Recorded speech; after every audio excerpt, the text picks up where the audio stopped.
The International Association for Near-Death Studies presents NDE Radio, a weekly exploration of near-death experiences and similar encounters with the other side. Now, here's your host, Lee Witting. Welcome to NDE Radio. I'm your host, Lee Witting. 16 years ago, as a hospital chaplain, I began a blessing of the pet therapy dogs at Eastern Maine Medical Center in Bangor, Maine. We did it on or near October 4th, St. Francis Feast Day, when congregations and animal shelters around the world celebrate the sanctity and spirituality of the animals. After all, God breathed his love into all living creatures. And this year, 2021, St. Francis Day happens to fall on a Monday, the day NDE Radio comes to you every week. So I thought I would include you, the listener, in our prayers, poems, and observations about the sacredness of all life on our planet. There are rites of passage for all living things, and sometimes they even tumble together in the drama of hospital life. As a chaplain, I participated not only in births and deaths, but in stillborn baptisms, deathbed weddings, and born-again spiritual resurrections as patients recovered from near-death experiences. But of all the rituals of hospital life, I think my most favorite has been the St. Francis Day blessing of the pet therapy dogs. To love a dog, and then to train it to freely share its love with sick strangers in need of comfort, is a calling so demanding, and at the same time so rewarding, that it calls for ritual acknowledgement of the gift at least once a year. Of course, even just caring for a pet is like taking marriage vows, such as to have and to hold from this day forth, for better, for worse, for richer, for poorer, in sickness and in health, to love and to cherish until death do us part. It's a similar bond we have with our animals through our shared love and dedication. More than 30 years ago, my wife Charlene and I were on a road trip visiting the small towns that circle around Mexico City when we came upon a churchyard that looked more like a barnyard. It was so full of animals. The local farmers had brought not only their pet dogs and cats, but milk cows, roosters, ducks, sheep, goats, and rabbits to the annual blessing of the animals. It was October 4th, the traditional day for the feast of St. Francis of Assisi. Francis, the saint from whom the current pope took his name, was born in Italy some 840 years ago, the son of a wealthy cloth merchant. Francis became a soldier in his youth during a time when city-states in Italy were at war with each other. But Francis was captured and imprisoned for a year, and then he fell ill. And when he recovered, he experienced a religious conversion that led him to renounce his father's wealth. In fact, the story goes that he took his clothes off in the town square right in front of the bishop, returned them to his father, and told him only God was his father now. Ultimately, Francis founded the Franciscan Order of the Friars Minor and became a leader of the movement of evangelical poverty in the early 13th century. His consecration to poverty and charity gave him a personal charisma that drew thousands of followers. Francis' devotion to Jesus' way of life and his desire to follow Jesus' example reflected and reinforced important developments in medieval spirituality. The poverello, meaning poor little man, is one of the most venerated religious figures in Roman Catholic history.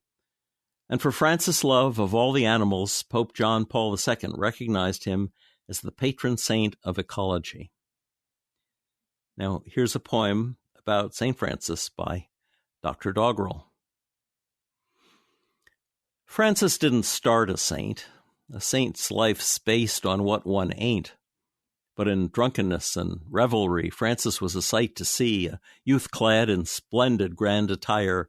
To warrior status he aspired. It was only after he got sick and fever chilled him to the quick the saint began to mend his ways. His spiritual life did now amaze his wanton friends and wealthy dad. His spiritual leanings made Dad sad, and then sad to mad beyond all reason. His son's behavior verged on treason. Francis threw his father's goods away. The precious cloth his father, gray with working hard his whole life through, a sizable fortune he'd accrued, about which Francis turned quite rude. And when at last, in confrontation in a public town square declaration, the young St. Francis, rebel hippie, told his father off, and then quite snippy stripped his clothes off, stood quite naked, and his father's wealth and home forsake did, declaring God his only father. Francis would no longer bother to be at his father's beck and call. His naked body said it all. God told Francis, "Repair my church." And Francis then began to search for stones to fix St. Damian's, a chapel where he and faithful friends began a major reconstruction, based on Francis' own deduction that God's command meant save a chapel, instead of picking up the scalpel and cutting through the church corruption that served old Satan's bold abduction of those who'd felt a call to Christ, but now were grabbed in Satan's heist. St. Francis lived in poverty, and through work and begging was set free from greed and avarice and care. He and his converts were aware they were against all church convention when they fed lepers. All apprehension of infection was now swept away, since God's love ruled St. Francis' day. And then, accused of heresy, St. Francis met the papacy head-on and gained the papal blessing. No heresy was he confessing, but rather spoke of love for all. The Pope's agreement cleared the hall of any Franciscan opposition. The saint had won his rude petition. Of Francis are many stories told, how he loved animals and bold to save a wolf who'd eaten sheep. He made the crazy, loving leap of negotiating with the farmers not to kill the wolf or harm her, but rather feed the wolf instead, with scraps to be her daily bread, so sheep no longer would be eaten. Such loving logic can't be beaten. Because St. Francis loved all creatures, his prayerful words and works are featured in this first week of October, and animal blessings are the sober result of all St. Francis' love. Medieval wisdom, like a dove, descends on all who love their pets, and kennels, shelters, even vets arrange for blessings to be made. Pets are eternal, unafraid. In Francis' name, in his name spoken, his love through history comes unbroken. The Greek historian Herodotus coined the saying, "Only the good die young."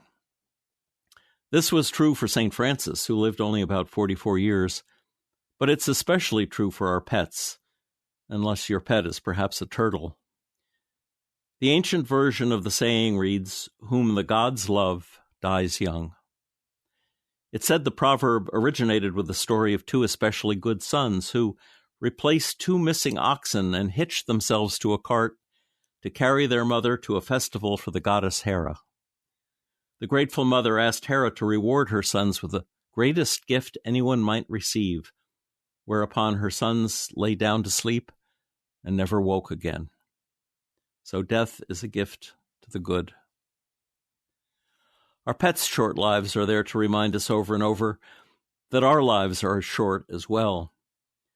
But we don't want it to end there for ourselves or for our pets, which brings me to a traditional part of this service, reading the famous description of the Rainbow Bridge. Just this side of heaven is a place called Rainbow Bridge. When an animal dies that has been especially close to someone here, that pet goes to Rainbow Bridge. There are meadows and hills for all of our special friends so they can run and play together. There's plenty of food, water, and sunshine, and our friends are warm and comfortable. All the animals who had been ill and old are restored to health and vigor. Those who were hurt or maimed are made whole and strong again, just as we remember them in our dreams of days and times gone by. The animals are happy and content, except for one small thing. They each miss someone very special to them who had to be left behind. They all run and play together, but the day comes when one suddenly stops and looks into the distance. His bright eyes are intent. His eager body quivers. Suddenly he begins to run from the group, flying over the green grass his legs carrying him faster and faster. You have been spotted. And when you and your special friend finally meet, you cling together in joyous reunion, never to be parted again.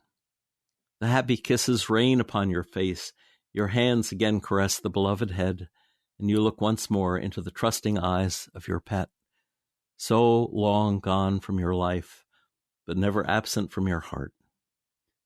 And then you cross the Rainbow Bridge together. What do the various religions say about the souls of animals?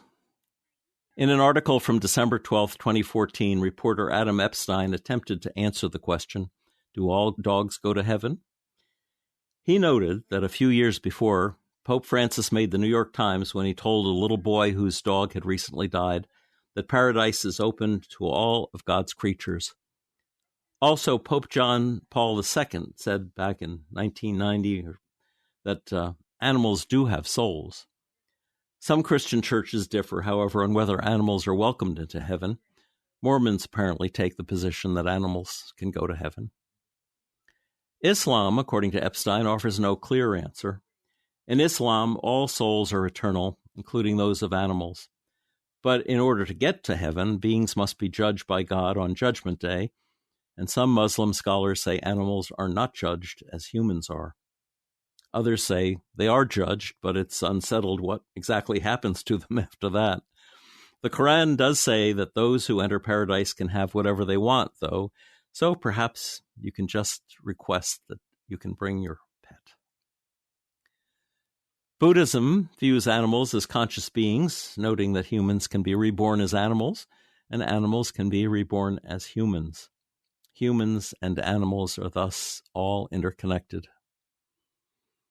Hinduism also outlines a type of reincarnation in which a being's eternal soul is reborn on a different plane after death, continuing until the soul is liberated. Animals have souls, but most Hindu scholars say that animal souls evolve into the human plane during the reincarnation process. So Hindus say animals are a part of the same life, death, rebirth cycle that humans are in, but at some point they cease to be animals and their souls enter human bodies so they can be closer to God. Epstein writes that Judaism is rather fuzzy on whether or not heaven or hell even exists. So it's no surprise that it's also unclear about whether or not animals can go to these places. Some rabbis say they do, and others say they do not. What's implied, however, is that animals do have souls in Judaism. Jews who keep kosher don't eat the blood of birds and mammals because that's where their souls are said to be held. For most NDEs, of course, the answer is clear. All dogs do go to heaven. And for the avatar purpose of pets to people, I turn to Scott Adams' cartoon Dilbert. In last week's Sunday paper, by coincidence, Dilbert, the corporate engineer, and Dogbert, the conniving dog, are having a conversation. And Dilbert asks the dog, "Do you ever wonder about the true nature of reality? I mean, is any of this real?" The dog replies, "Maybe we're a digital simulation that was designed to entertain a higher intelligence?" Dilbert then asks, "How would we be entertaining to them?" And the dog says, "Oh, the usual way, by being idiots." The cartoon could have ended there, but the dog added, "I have a little secret. Our creator is using me as an avatar to guide you into a better understanding of your reality." Dilbert says, "I don't believe you." And Dogbert says, "He knew you'd say that." Now, discounting the fact that since Scott Adams is their creator, the cartoon therefore becomes an inside joke. But I do believe our creator gave us pets to guide us into a better understanding of our reality, and that reality is based on the building blocks of love. As a chaplain here at the hospital, I heard many stories from patients who had coded and then been resuscitated about what they saw while they were on the other side. Some met angels, some saw deceased family members, and some were delighted by the spirit of pets who had died, full of eternal life and so happy to reunite with them again. So let me tell you a couple of those stories. Sherry Lee Black is a Canadian. She was one of the first people I interviewed for NDE Radio starting back in 2013. She had a terrible accident in which, coming back with her little dog in her car, a semi-truck rolled over and crushed their car, killing the dog and certainly putting her into a near-death situation. And as she left her body, she went to her late grandmother's place of remembrance, which I guess was like an apartment. I think she described it as walking down a long hall and the grandmother offering her some tea. Shirley Black's, both of her grandmothers were quite phenomenal people. And I think this was her father's mother. In any event, they go out on a balcony and sit down to have tea together. And as she looks over the balcony, she sees playing down in the yard her little dog, the spirit of her little dog. And she said, I so wanted to go down there and play with him, but he looked up at me and then he ran off into the woods. And I didn't see him again. He knew he was staying, and I think he must have known that she was going back. The second story, just last week on the program, I interviewed Randy Kay, an NDEer who told of his joy at seeing the dog he grew up with as a boy. I asked him to describe the scene their souls are living in there in heaven. And he said, forms appear in multi-dimensions, as though I was seeing heaven from another aspect entirely new to me.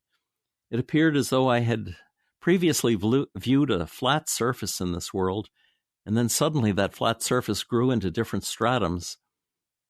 Everything glistened in softly lit shades, strikingly green hills and majestic mountains blended into contiguous patterns such that I could instantly climb a mountain or run through grassy fields and swim in the life-giving streams. He said water from the streams nourished everything they touched. Even the rocks absorbed the waters. Life sprouted before my eyes. Plants of every kind budded forth new flowers over and over again in a slow, graceful motion. Illuminating light fused all of heaven with an abundancy of life that elicited an overall feeling of profound comfort and peace. And then he said, one of the scenes revealed to me was a group of children joyfully playing in an open field of flowing grass. They chased butterflies and petted creatures like mellow wildcats, but with a different and softer appearance than those I've seen in zoos.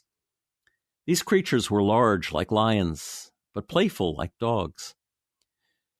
People in this lush place exuded joy, and their numbers exceeded my wildest expectations. Were there animals? Yes, there were. They roamed freely and included all types and kinds, including dogs and cats, as part of the river of life. And then he talked about how joyous it was to be suddenly reunited with his boyhood dog. Now, some folks experience their deceased pets coming back for a visit right here. On NPR the other day, they told a story of how a woman was invited to a backyard party and walked up the driveway, and there she saw a beautiful collie halfway up the driveway that looked just like Lassie, she said. And when she got to the party itself, everyone was having a good time, but she saw the dog jumping and playing and catching a ball in the air. Then she said it started to rain, and everyone picked up the food and chairs and moved it all inside, moved the party inside. And carrying in the paper cup, she was the last one in. She said she looked back and made eye contact with the dog, who was now sitting alone in the yard watching everyone leave. When she got inside, she asked the woman who lived there, "But what about the dog?" "What dog?" was the reply. "The collie, the one that looks like Lassie." There was a long pause, and then the woman said, "Well, that was my dog. She died 2 years ago. She's buried out there in the backyard." There are also stories of ghostly dogs who have saved lives. Here's another Dr. Doggerel poem, but it's based on a true story. Grandpa had a dog named Spitzy, short hair, short legs, not all that nifty to look at, but that dog was his. Dedicated, don't you know? He'd follow Grampy where he'd go. An old man with an old dog there, call it love or call it care, that dog was there. Then old Spitzy died one day, not saying much, just passed away, and Grandpa never was the same. He didn't smile much. Life got lame, and so did he with Spitzy gone. One day Grandpa drove to town to get a haircut, buy some food, but not too much with Spitzy gone. Grandpa slept less, no big deal, till he fell asleep behind the wheel. The car was drifting off the road when Grandpa felt his head explode 'cause Spitzy barked right in his ear, barked him awake, a warning clear to save Grandpa from a hideous death.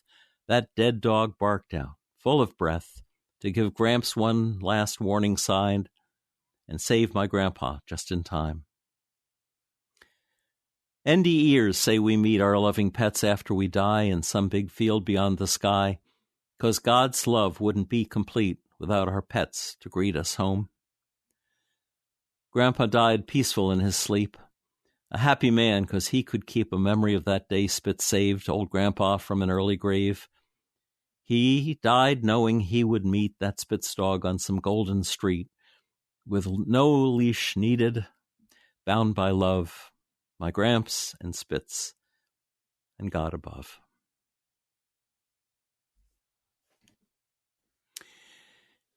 Here's a prayer attributed to St. Francis. May God bless us with discomfort at easy answers, half-truths, and superficial relationships, so that we may live deeply in our hearts. May God bless us with anger at injustice, oppression and exploitation of people and the earth, so that we will work for justice, equity, and peace. May God bless us with tears to shed for those who suffer, so that we will reach out our hands to comfort them and change their pain to joy. And may God bless us with the foolishness to think that we can make a difference in our world, so that we will do the things which others say cannot be done. Amen. And now we do our blessing of the pet therapy dogs. Blessed are you, holy source of all nature, maker of all living creatures.